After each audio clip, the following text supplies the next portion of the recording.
Hey, everybody, welcome to the Grow Yourself podcast. I'm your host, Kevin McNulty, and this is your personal development school of growth, where each week my guests and I will bring and break down big ideas and practices that will help you learn, grow, and succeed in life. Thanks for checking us out. Now let the growth begin. Welcome, everybody, to another episode of Grow Yourself, your personal development school of growth, where we try to, you know, frankly, bring on guests and have conversations about life, about personal development. And that could include professional development, even spiritual development. But our goal is really to help you learn, grow, and change. And I can assure you, um, I do every single time I do one of these podcast episodes. I just really love the idea of bringing on guests, experts, notable people, and learning from them day. So I've got a question for you. What tends to hold you back, from, let's say, living fully? Are there invisible, maybe even everyday traps that derail your meaning, your purpose in life, even maybe our sense of joy?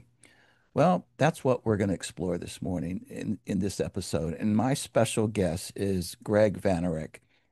And we're going to talk about bringing those traps, if you will, into light and choosing deliberately, you know, what we should do, or even stop doing, so that we can start living better. And so my guest is Gregg Vanourek, and he's a leadership educator. He's a TEDx speaker. He's a course creator and author and co-author of 3 books, including Life Entrepreneurs, Triple Crown Leadership, and others, and we're going to ask him about the others. Gregg has a unique insights, really. He, you know, and they stem, let's say, from just decades of being a tech executive who turned coach, and it's backed by a passion for integrating design thinking, which we're going to ask him about that as well, psychology and leadership into personal development. Gregg's current focus and upcoming book is on the common traps of living, about shifting our view towards hidden barriers that inhibit quality of life and fulfillment. He suggests that these traps, identified through some data of over 900 people globally, range from overthinking, negative self-talk, to complacency, and postponing action. And I think I recognize all of those. Today, Gregg's going to equip us with not just inspiration, but tools for intentional, meaningful living and momentum. So if you would, please welcome my special guest, Gregg Vanourek. Gregg, thank you so much for being with us on Grow Yourself. Hey, Kevin, it's great to be with you. Your topic, I don't even know that that you can that you can spend too much time talking about it, because it does seem like in today's world, one of the traps, if you will, is just our busy minds. And I can speak for myself. I do even now find it a little bit, um, I wouldn't say uncomfortable, but catching myself spending way too much time just moving through my thoughts and not settling down and thinking about things that might lead, frankly, to a more meaningful day, meaningful life, and all that sort of thing. So I want to talk to you about that. But Gregg, listen, before we get started, would you just tell our audience a little bit about Gregg Vanourek? Who is Gregg Vanourek? Yes, I am a husband and a father. My wife, Christina, and I have 2 daughters. One just graduated from high school. The other one is, and she's going off to university. The other one is in high school. Um, I'm a son. I have an older brother, and our family. I was born in Southern California, Kevin, but we moved around a lot. And so I lived in the Midwest, up in New England, and just kind of chasing my father's business career. He was a business executive. So a Mm, lot of transitions in my life. yes. During my growing up years, I was active with soccer and track Oh and my. guitar and bands and theater and these kinds of things. And then I went to college, and I really kind of came alive in many ways that speak into my work today. During college, Kevin, I had some great professors. I had a philosophy professor who really taught us to ask the big questions in life Mm. and sit with those questions and not be too impatient to just answer, but to sit with them and live into the depth of the big questions of who are you and why are you here. So obviously that was Professor John Roth, an incredible impact on me. And then I took a philosophy religion course called Theories of the Good Life, and we got to study what it means to live a good life. And of course, our final paper was, what do you think it means to lead a good life? So those seeds really were planted in me, kind of drifted away from them, but then I've kind of been coming back to them more and more and bringing that into my work. I did a graduate degree in London. I went off and worked for a think tank in DC. We did a startup education reform foundation that was really Wow. interesting, just kind of started up from scratch, got my MBA. And then I worked for an online education startup that became a scale up. And so we were, six of us around a table when we started, and 4 years later we had, $65 million in sales, and we're the market Wow. leader.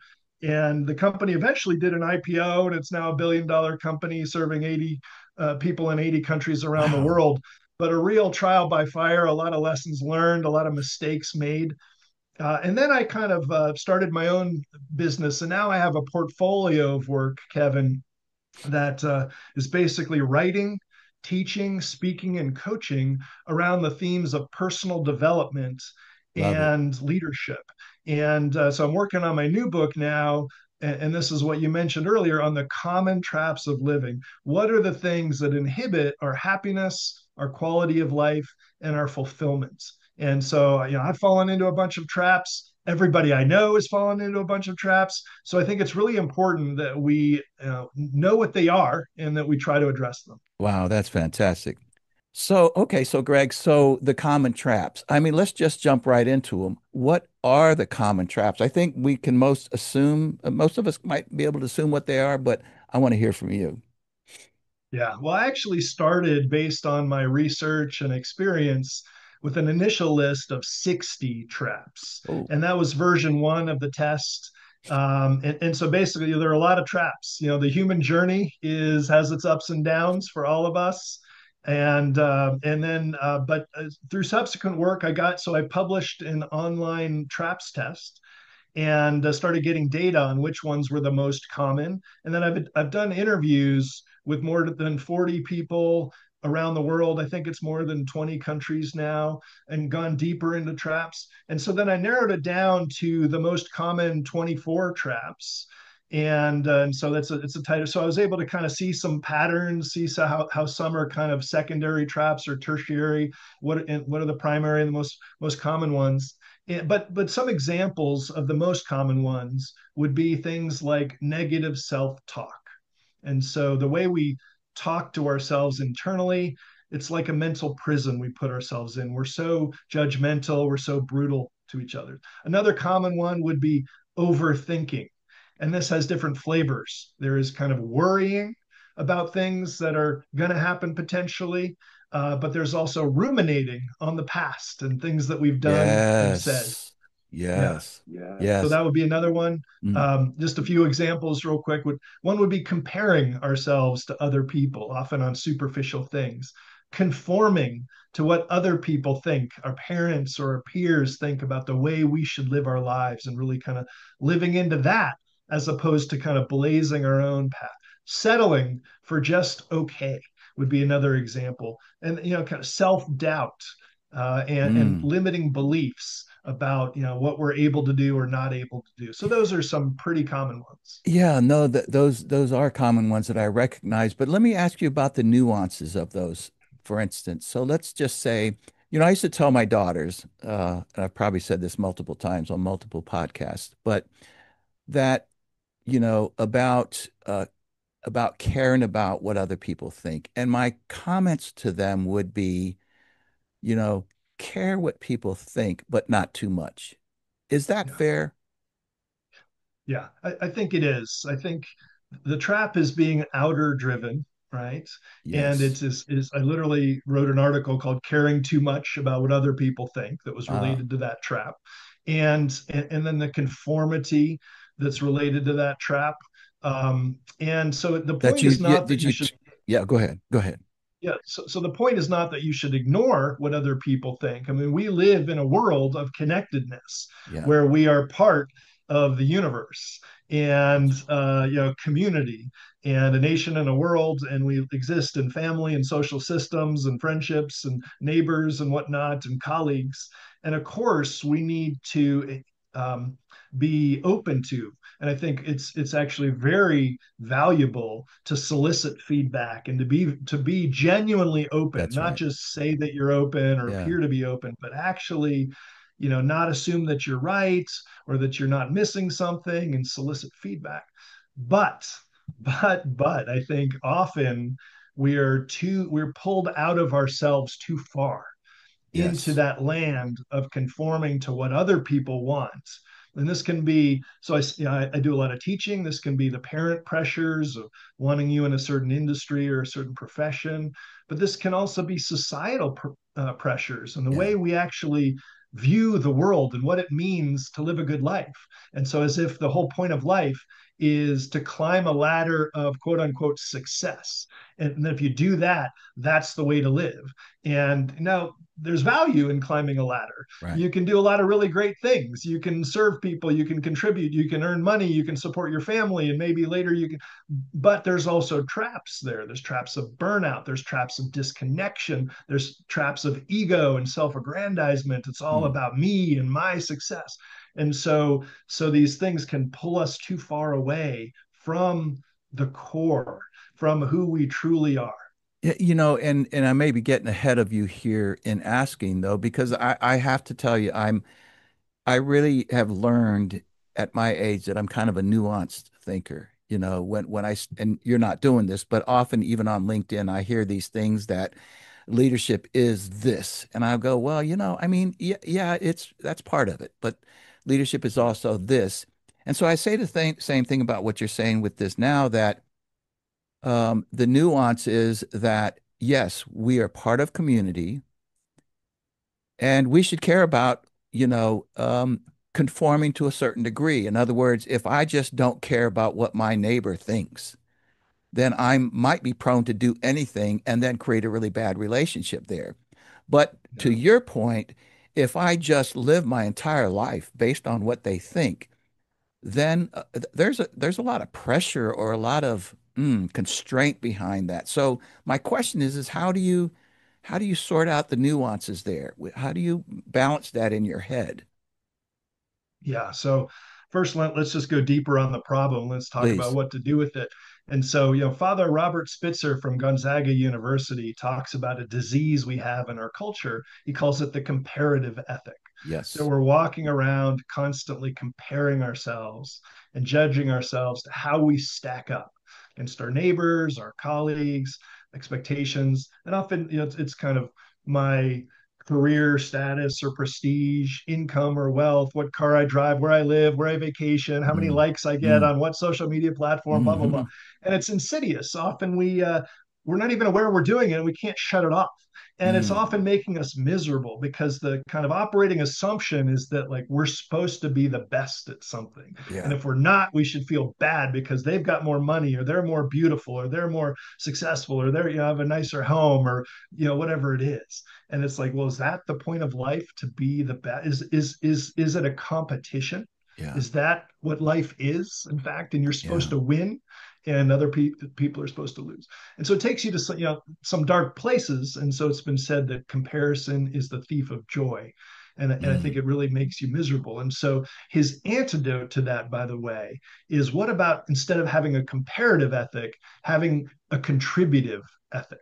Instead Interesting. of walking around thinking, how do I stack up? Walk around thinking, how can I add a little value? How can I, Mm. be polite or be kind or listen or make something a little bit better? And so to me, it goes back to my philosophy training, back in my studies, where I love the work of Aristotle. And so he talked about virtue and vice. And the golden mean is between them. And so there Ah. is, if you take, like, for example, fear, it is a deficiency of courage or bravery. You don't have enough. And so that's bad, right?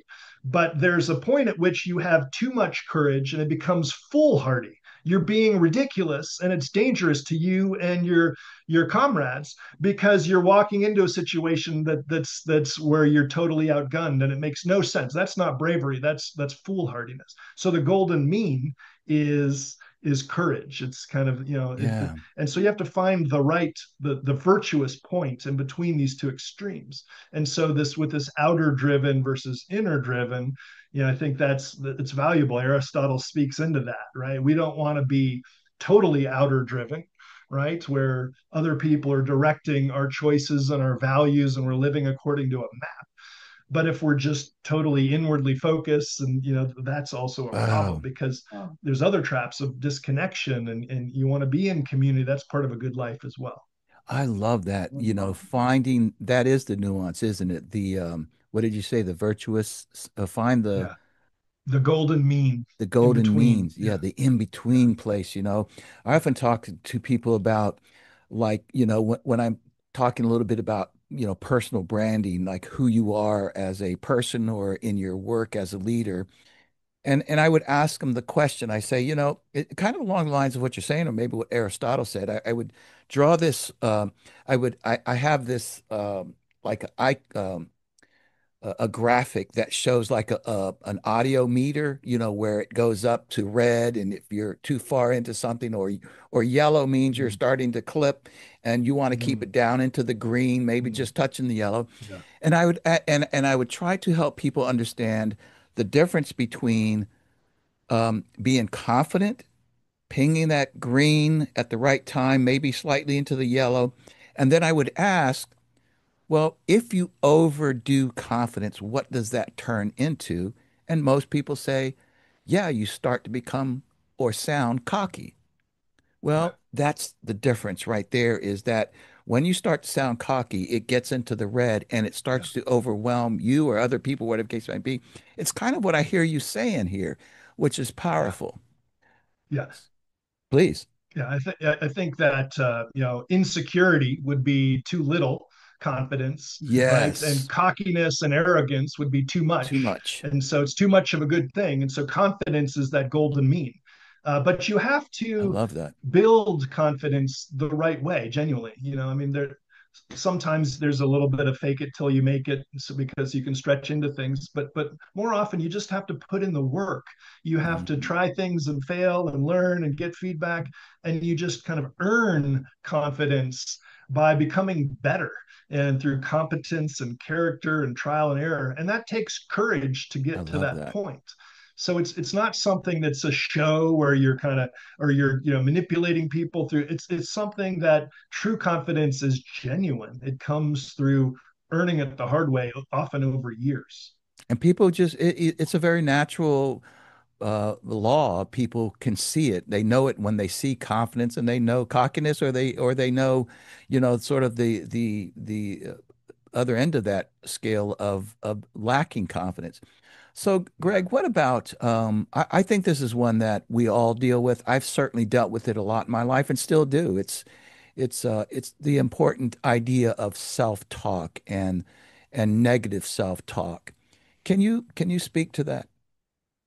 yeah. So it's really interesting. One of the findings from the data I have from more than 1,000 people now around the world taking the TRAPS test is how common negative self-talk and other psychological traps are, the ones that are in our head, Hmm. where we are the way we are conceptualizing or seeing the world in our head and talking to ourselves, etc., is harming us. It's like we're shooting ourselves in the foot.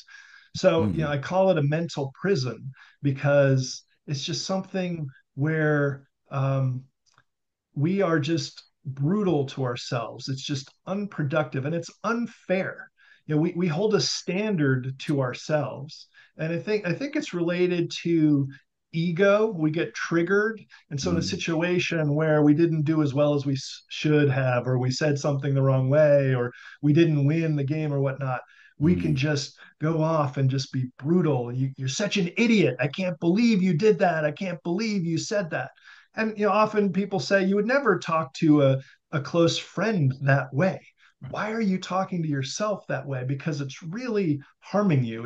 It's putting you in a negative mental state that, we're humans. And so these emotions, it takes a while to process them and get out of them. And so you can literally be miserable and unperforming and unproductive just because of the way. And so I think Mm. finding ways to deal with that, it's very natural. It seems to be part of the human condition. We're kind of like almost wired for that, it seems. So we have to be able to kind of work our way through that and figure out. So sometimes, so first of all, being aware of this trap and kind of recognizing it more and more and the consequences of it, replacing it with something. But often I find something as simple as a swipe. So one of the things that I do is when Mm. I'm falling into that trap, and I notice it, I just literally take my hand and I swipe. I do a physical Wow. movement, and I say, "That's negative self-talk. Kind of be gone." And I don't say it Yeah, yeah, yeah, out yeah. loud, but I'm just kind of very quickly, I'm like, boom. And Yeah. often it's like, all right, and it's just part of letting go. Yeah, I love that, Greg. It's kind of like watching video shorts on YouTube that you see a video and you within, 5 seconds you realize you're not interested, you don't like it, and you just swipe it away and move on to another one. Yeah. Um, oh, I love that idea. It's really practical. What is the what is there, you know, when it comes to self-talk, is it and I don't know if you've looked into this, but is it the way you think, or sometimes I know in my past there would be a time and it would happen mostly when I'm by myself.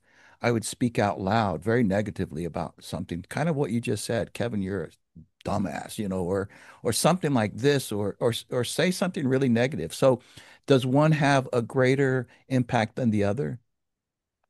Yeah, so I mean, there's a lot of research on the how we overweight negative things, and so when there's a risk of losing something versus a possibility of gaining something, our Mm, brains are wired as humans to be more concerned with that. If we lose something, we feel worse about it versus the equivalent I gain, see. feeling better about an equivalent gain. And so when there are negative interactions that we have, we ruminate on those. We make it worse. We overweight them, and so that's something to keep in mind.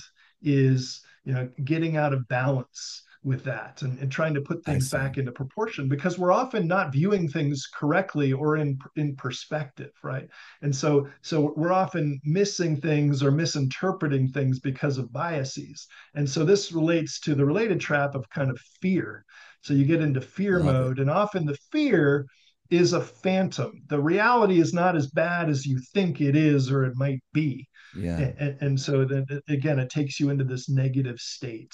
And so replacing your negative self talk with positive self talk is important. But the other thing, Kevin, is that I think we over identify with our thoughts and our Hmm. feelings. So we're humans, and just thoughts just appear in our head. And it's, how did that happen? Did we will them into being? No, the thought just appeared in your head, right? It's a thought stream that's going on, Hmm. right?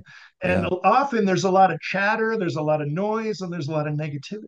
We tend to identify with that as if those are true and we are our thoughts. Same thing with our feelings, our emotions.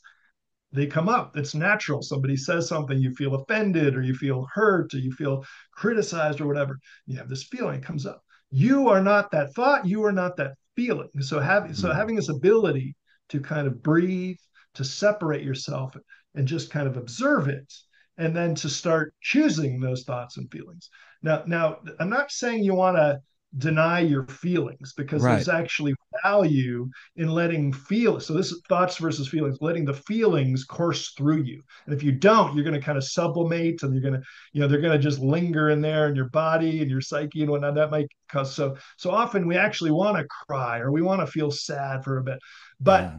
in a bounded way, in a Yeah. way that we manage, and then at some point we have to be able to let that thought go, choose another thought, let that feeling go, move into another feeling, or kind of or change our context so that we bring in more productive feelings. Yeah, that's really good.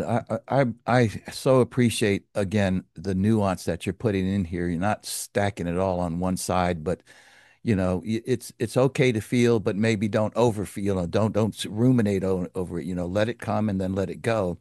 But I'll tell you, Greg. I don't think there has been enough maybe discussion about frustration. People talk a lot about fear, and I get it. And I might say that, probably if you followed where frustration comes from, it probably goes back to fear somewhere. But it's a word that I've been focusing in on a lot, just in my own work and in my own thinking, is that, you know, like in we don't need to go there, but like with politics, if you just think about, the conservatives versus liberals, left and right, however you want to say that, certainly, the way that one argues to the other side or debates or gets ugly about it, certainly we could say that, well, we fear maybe the other side taking over and then creating this culture and yada, yada, yada, and screwing up our society, whatever you want to say. But I would say on a daily basis that frustration is the word, is to constantly hear something and that you're just frustrated about a scenario, and this often brings up negative talk. I mean, is that making any sense to you? Does this have some feet to it? It does, yeah. It's really interesting. I haven't thought about it too much, but what you just said triggered some things. So just a few things. One would be, I think that frustration can often be our teacher. There's Mm, so sometimes things are just frustrating. Your computer doesn't boot up, and whatever, you have tech glitches or whatever. We all have been there. We're in the line at the DMV, and it's just frustrating. It is what it is. exactly. And but other times we're getting frustrated. We're almost getting triggered by something that's happening with somebody or with some politician or with some political debate or whatever it Hmm. is, Hmm. some economic situation or policy choice. And but there's often an internal pain or unresolved issue that, so if you actually sit with it and you pay attention to, like, what's the issue behind the issue, maybe there's something with me that's unresolved and I'm getting frustrated, overly so, needlessly so, Exactly. because of something that I haven't dealt with or because of a past wound. And I think another aspect of this is walking around with so many expectations, Kevin. We kind of Oh, expect the world to do this, and we want, yeah. the traffic to do this, and our family, or our colleague, and often they don't. There's just a lot of variables, and they've got issues, and you don't know why or what happened over there. But I get so frustrated because it didn't meet with my expectations. Well, part of it is I have to stop having so many expectations of the world. I mean, I have to just accept more.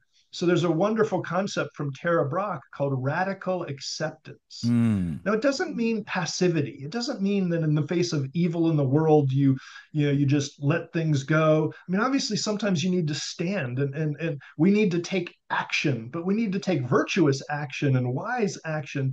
But it's not getting frustrated because things didn't go the way I thought they would go. That's just the script in my head, and the world is vast and complicated and beautifully messy and whatnot. So if we're able to much more to bring in acceptance of things and then right action, when do I need to take action and not, versus just sitting in frustration, which is just literally doing nothing, and then complaining about it, being a mutterer, and then you're literally just bringing other people down around you. So it's kind of remembering you do have agency. But I love the serenity prayer, and mm. so, Yes, God, give indeed. me, what is it, it's something about the The um courage to accept things.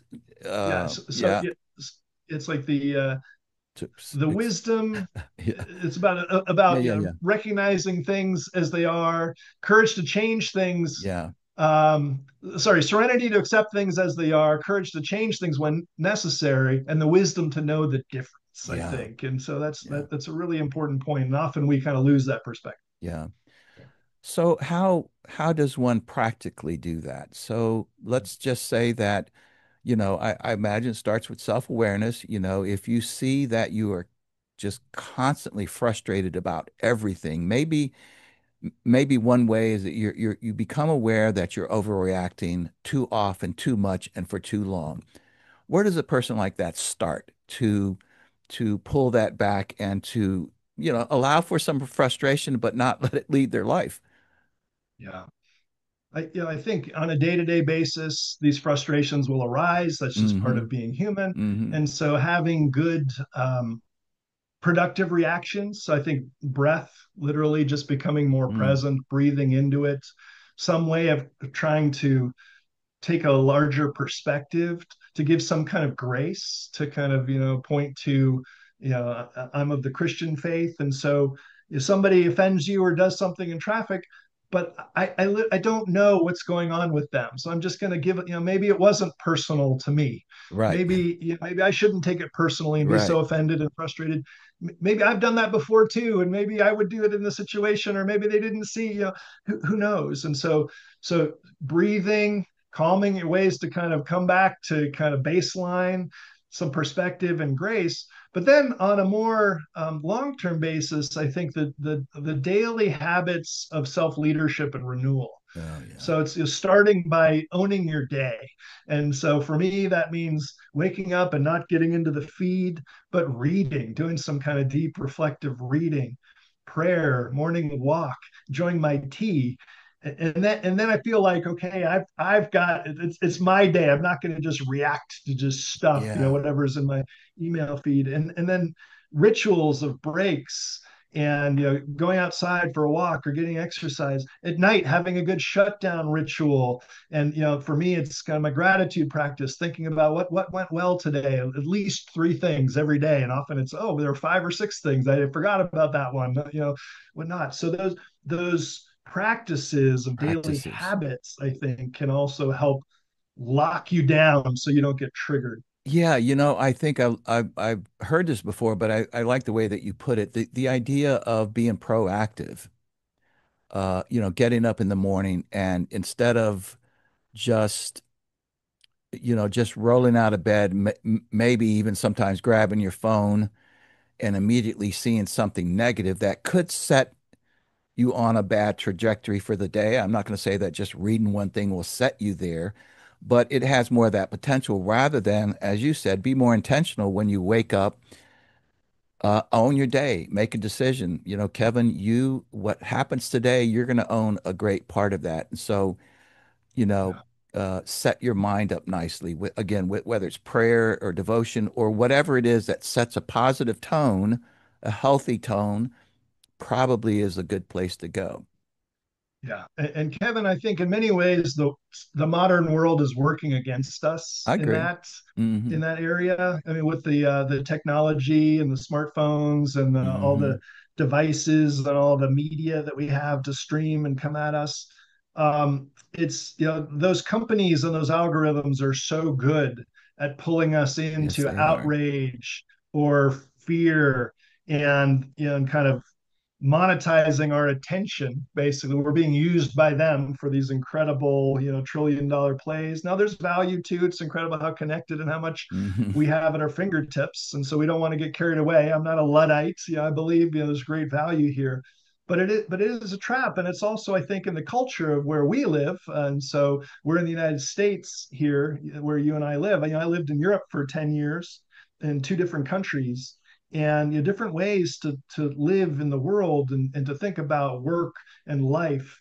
and what it means, to live a good life, and how much time you spend with your family or outside things, and those kind of hidden cultural incentives and ways of Yeah. looking at the world as well. I think what you're saying is very important. I too have lived in Europe and have traveled to Europe many, many times. Recently went to Switzerland with my wife back in May, spent 3 weeks there. And I'm not boasting here, but I want to make this point that as many times as I've been to Europe, uh, I think they're a lot better about living a daily life than we are here in the States. And I also believe, and this is probably the most important piece that I'd love you to speak to because it goes directly to what you're talking about. And that is that we are a consumer society. We always have been. There's tremendous good that can come out of it, but now I think it's fair to say that we are overconsumption.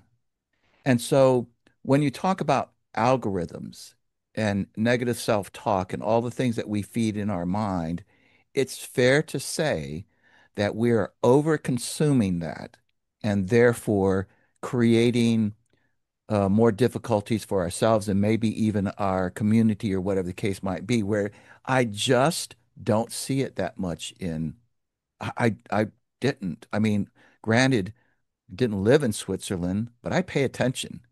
And I just didn't see that same sort of a mindset of that we have here. And I believe the algorithms, which by the way, they're getting faster at it. It's not just, it used to be that I would and not so long ago, I would say something about cutting my grass, and maybe the next day or later that day, I would see an ad about, about growing my grass greener. Now it seems almost instantaneous. You could say something, open your phone, and boom, there it is. And so the point I'm trying to get to here, though, Greg, is the idea that we have to be much more aware of what's happening to us. Yeah. Awareness. I was just thinking this is part of what I'm trying to bring forth into the world with these Mm, traps is often we're not aware of the traps. And then the problem is we're going to be in that trap like a broken record. It's going to play over and over again for mm, years. wow. And I've seen people literally in decades in a trap and they weren't aware of it. So they never addressed it. So it degraded the quality of their life. And so to the example you're raising, which I think is a good one about this, it is a consumer economy and society. And again, there's value Yeah. in things and possessions. I enjoy having a nice home and a nice neighborhood and being able to travel and do things and Hmm. whatever you like to do, Hmm. support a family. And we need to. This is the real world, and we need to be practical.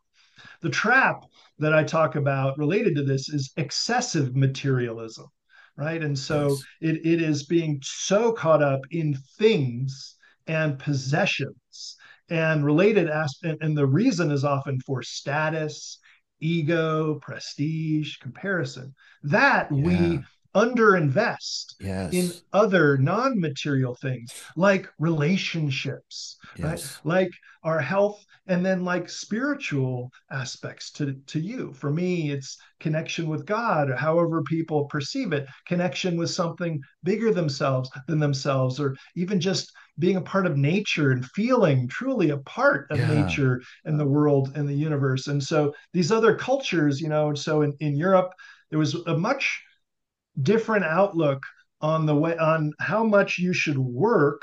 Yeah, I'm a big believer in hard work and I love to work, but not to the extent that it harms your relationships That's or right. your health or it gets in the way of being spiritually present or connected, right? And so that's a trap. And I think it's much easier to do that in a lot of European countries.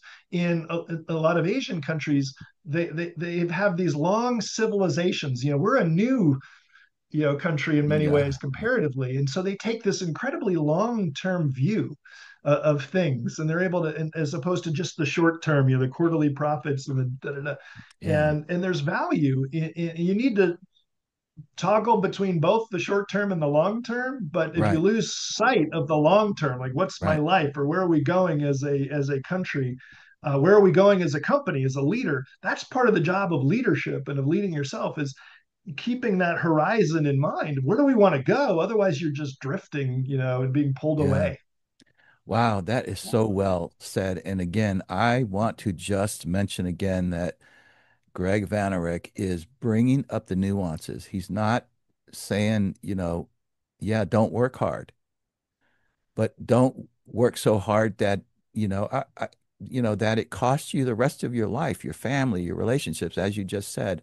I think that's so important. I do want to ask Greg, what you're uh, it's not your sole focus, but you do I think outwardly state about focusing on what to stop doing. Why that as opposed to what you should do. And again, I don't want to overstate that. Yeah, no, this is a new theme of my work. And I was inspired by David Gergen. So Hmm. David Gergen worked for four United States presidents as a senior Yeah. advisor in the White House policy communications crisis, both Republican and Democrat. So he was so well respected by people in both parties for his wisdom, for his judgment, for his tell it like it is, for his advice. They wanted him there. And in his first book, Eyewitness to Power, he wrote something about most leadership books tell us what we should do for power or for what we want to do. Few tell us what to avoid. But where leaders get into trouble is that they don't deal with the things that they should avoid, right? And so he was Mm. basically talking about Interesting. people get leaders fall into traps. And you think about it, Nixon, Clinton, you go down, Trump has traps. I mean, we don't need to get No, into no, I the get it. I get it. policy and partisan thing, but these are human beings of That's right. complexity, and there are great pressures they're under, and they have traps, and they're magnified if you're the president or if you're the big CEO of whatever. And Yeah. so that lesson just really hit home with me. And in my second book, Life Entrepreneurs, which I wrote with Christopher Gergen, who's David's son, we had one page on avoiding the pitfalls of being a life entrepreneur. What are the things that get us into trouble, take us away from living with purpose and passion and contribution? And that page has stuck with me and the students and clients that I have. And people are like, Wow. oh, that's really inhibiting me. That's causing me a problem. And I've been in so many of these, Kevin, and so many people that I know and love and care for and work with have been into these traps. So I'm thinking, wow, there's a lot of stuff out there on what to do. But I don't think we're paying enough attention on what we need to stop doing or what's getting us into trouble, both personally and in leadership or into whether it's our career or midlife or retirement traps. There's all sorts of different versions of this, and I think there's real value in doing some proactive things, but also being aware of where we're getting into trouble and stopping that. And there's leverage if we Yeah. address some of those key traps. It makes a huge difference in Yeah. our quality of life, our enjoyment, and our performance. It seems to me that there, and well, you actually said it, that there's so many traps and even common traps. You said you started off with found like 60 of them. That's a lot of traps. So the question becomes what are the red flags to any trap? I mean, how do you just kind of proceed from listening to this and viewing this podcast and go, what are my traps? Yeah.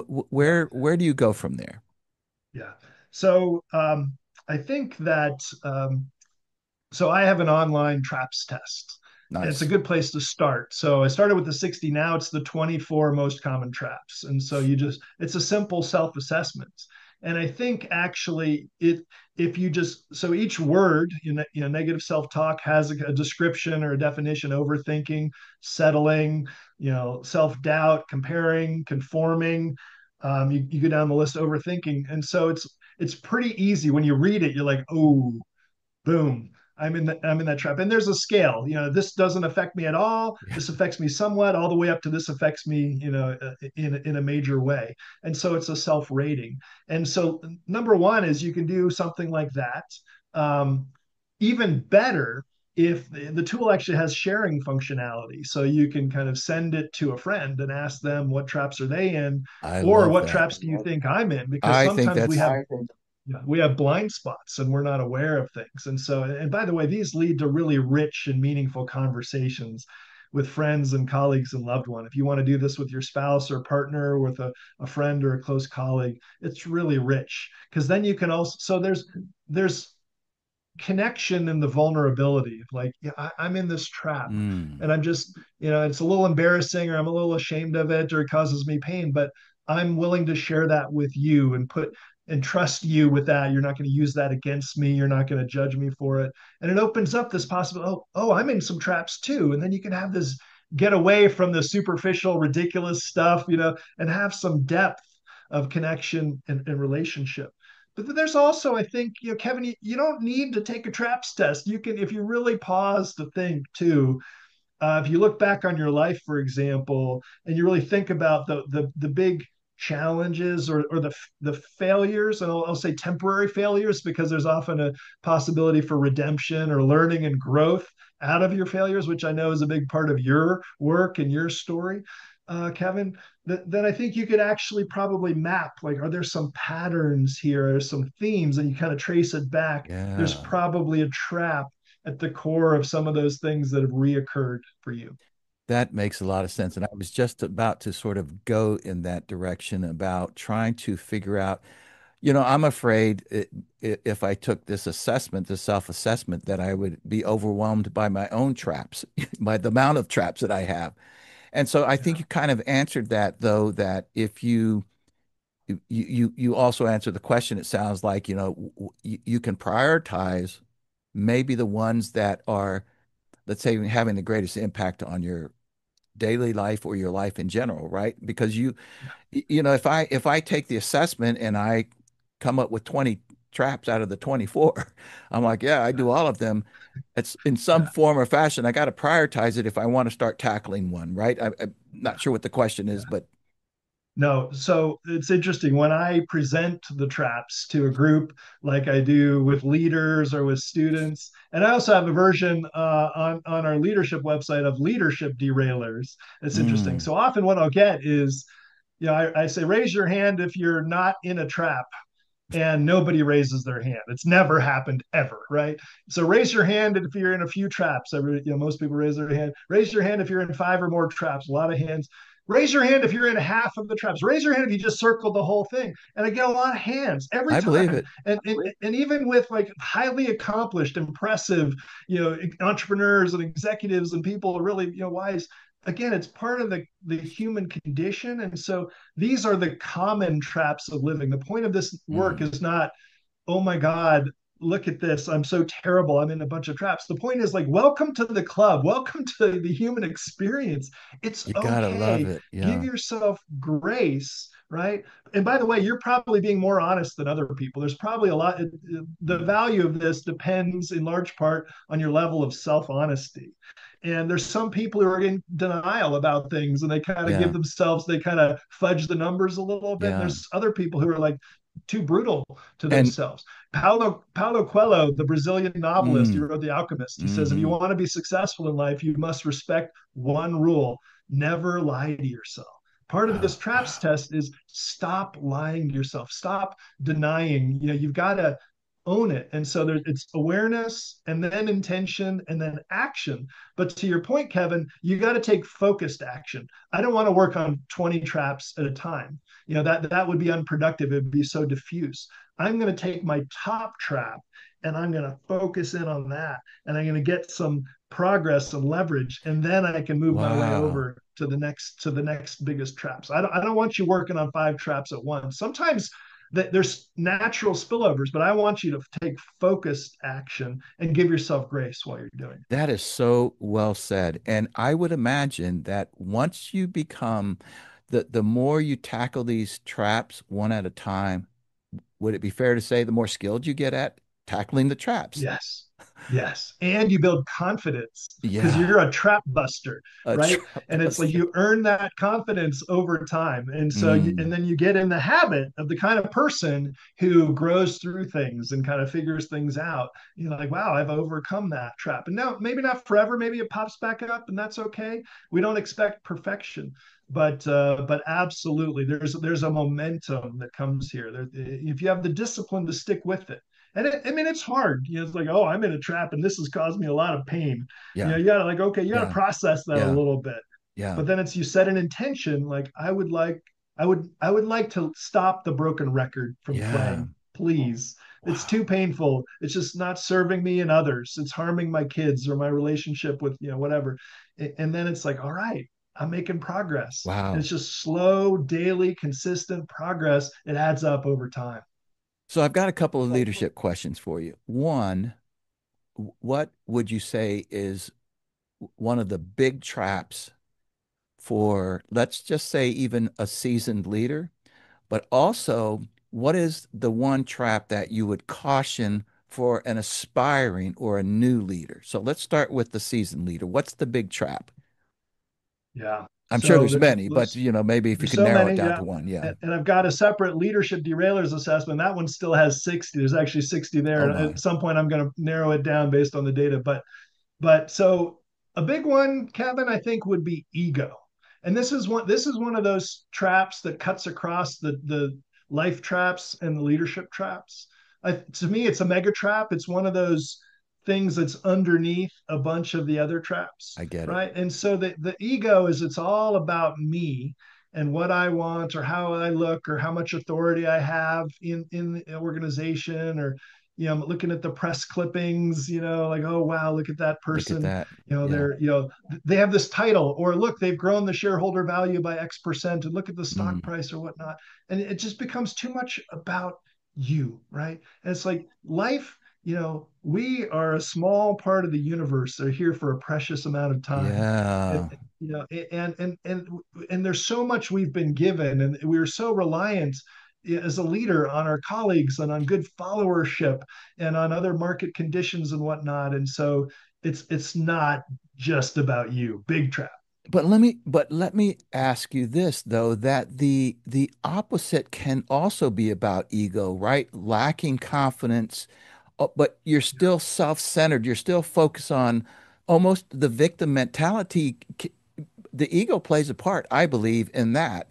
But the point being that you're so focused on yourself, and that's a trap too. Yes? Yeah. Absolutely. The victim is another one of the top traps. Yeah. It's a big one. And And it I relates to think ego though, doesn't it? I mean, it's the it ego that's does. talking to It you. does. And Yeah. that's key. The victim mentality is really hard to get out of, and it's very painful. And Mm-hmm. it's very counterproductive. Mm-hmm. If you're caught up in the victim trap, you're not a victim. You're just caught in that trap, and you haven't Mm. found a way out of it yet, right? But being in that trap is so harmful to your mental health, Yeah. to your productivity, to your relationships. People don't like to be around the victim. It's just so draining on you and other people. But a big part of it is you're so caught up in yourself, and oh my word, it's unfair. And you know what? Maybe it is unfair. Literally, life, there's no rule that says life has to be fair all the time. And Yeah. that's not the way the universe is Yeah. set up. It's fair sometimes, and it's not fair. Yeah. And we want to work on making it more fair, certainly. But you're caught up in that, then it's about woe is me, and I can't believe that happened. Now, sometimes people, Kevin, face so much trauma or abuse or Very brutal much. brutal things, and we got to give them grace. I mean, my Very much. God, the ability to survive and then try to heal. But they're not a victim, right? And they have to find out. And part of the way out is not focusing so much on just yourself, and like thinking about, we talked earlier about the contributive ethic, like Mm. other people, you and others, and how can I grow and give and contribute. And then I'll actually feel better as a byproduct of that while helping other people. And like, there's all sorts of Yeah. benefits of that. But it's one of the key ways out of the victim mentality. That is so powerful. And I can tell you just from basic human dynamics, I have watched I would say a fair amount of people who took on the victim mentality, and it led them to another trap. And the other trap was this anger trap, that they might have sounded very humble and modest, but it was really just a victim trap that they were in. And over a period of time, that victim trap turned into anger, even bullying, because they did not resolve that in their mind. So they just got so angry about it all that they then became very offensive towards this idea. Is that something that you recognize? It is. And I think this is a natural result of these thoughts and these feelings and experiences, where if we don't process them, if we don't Yeah. address these traps, Yeah. we just keep going down further on the emotional scale, right? And it'll Yeah. take you down to anger and rage and Yes. apathy, right? And so that's why it's so important to interrupt, right, with that breathing, and have those daily things and own the That's right. day, and change the channel and start to have techniques to bring us back up. It gets harder and harder to Yeah. come out, and sometimes you need professional help and you need a lot of Yeah. work, and these kinds of things. But this also raises the larger point. So one of the things I'm excited about now, Kevin, is I've got a new online course called Crafting Your Life and Work. And so Wow. it's about intentionally crafting your life. And I think in today's world, it's easy to be reactive. We're so busy, there's so many constraints and pressures and things coming at us that we can just react and we can end up drifting and settling. And then you're like, how did I get here? So what we want Mm, to do is we want to take our lives back. you know mm, you know so do you need to take your life back? Have you given away too much of your time or your emotional energy to a bad boss or to a mediocre culture or to a bad relationship or a bad situation? And so the thing is, there's a process that you can use to intentionally craft your life that's very oh powerful. my. And it just causes you to kind of have a safe harbor when things are difficult, and to be operating at a good level where you can thrive and enjoy your life.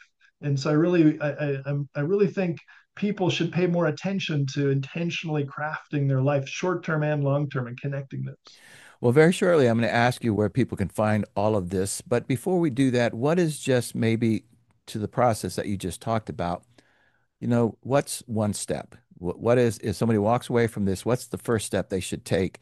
I'm going to encourage people to just go look at your course and look at your assessment. I think I believe in assessments. I've worked with assessments most of my life, and some I'm not an expert in, say, but I've worked with DISC, for instance, and it's not the Yeah. end all be all.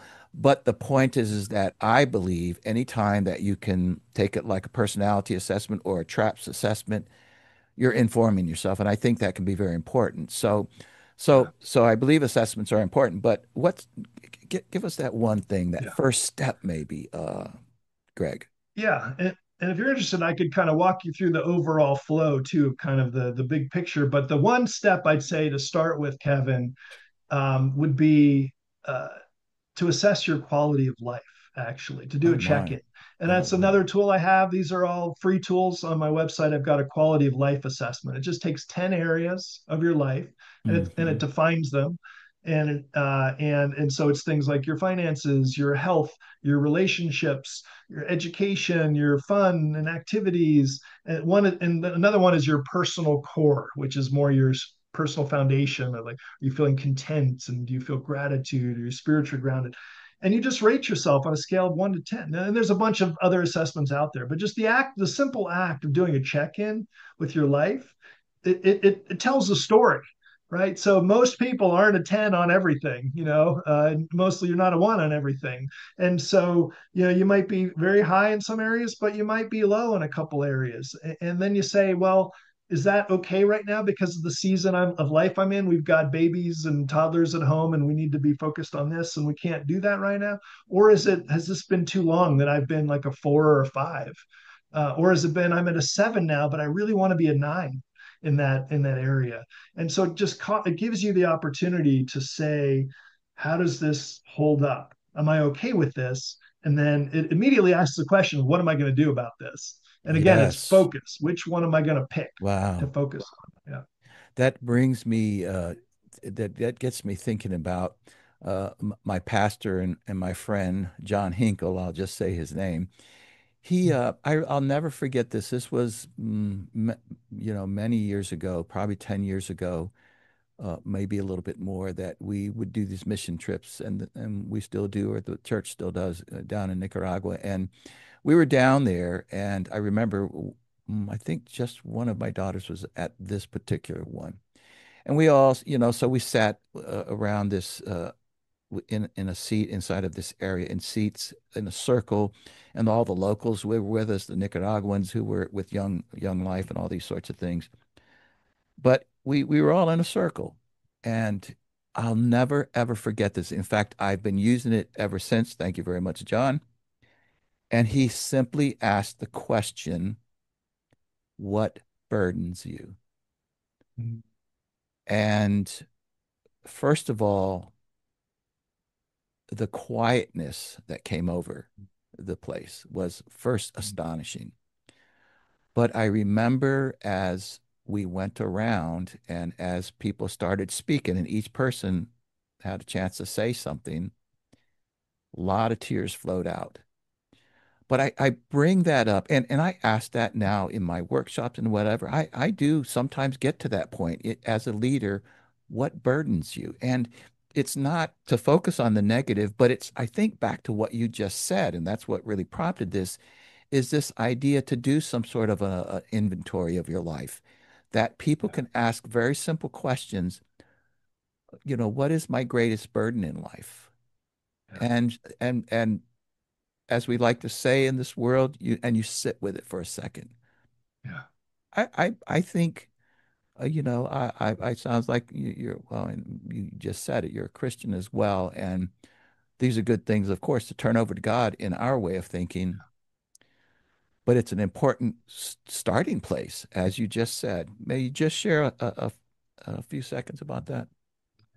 yeah. No, I think that's beautiful. I think it's very powerful. And the fact is, in life, I think we all carry burdens, and some of Mm, us are carrying a burden now that's very heavy, mm, and we may even forgotten about it. It's just we just assume that that's the way life is, or we've just accepted that.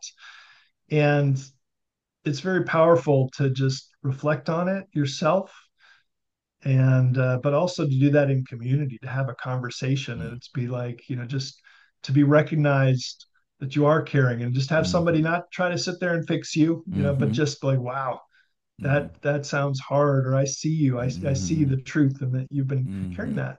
And at some point you have to ask yourself, what's it going to take to lay this burden down? Like, Yes. when's it going to be time? And if not now, do I literally want to carry this for the rest of my life? And Mm, can I do, and then there's a couple of principles that I use in my course on crafting your life and work. And so one of them is, and these come from design thinking, one of them is a bias toward action, right? And so let's not be passive in our lives. Let's not drift. Let's not allow ourselves to be non-intentional. Let's be aware and then start taking action.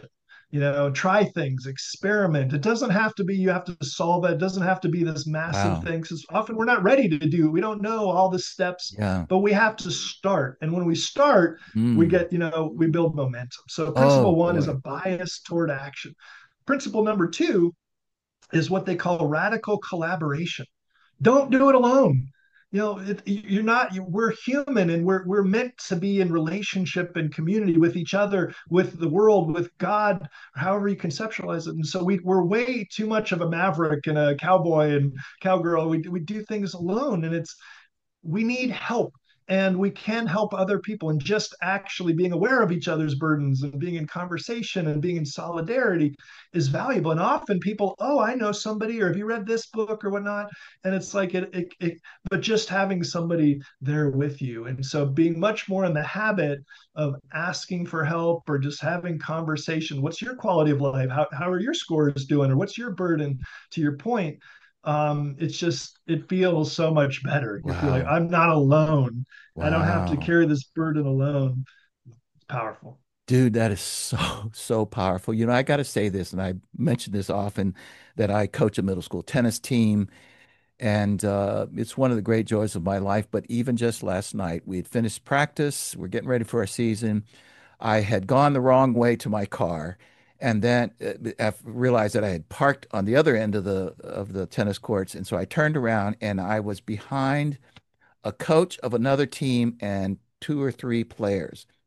One of the players was a taller girl, and the coach said to her, I don't think they knew I was behind him, but I wasn't trying to listen in. But she said to the other player, to the girl, she said, "You look like you're burdened by something." And I could tell that the girl started tearing up because she started doing this, and they were walking.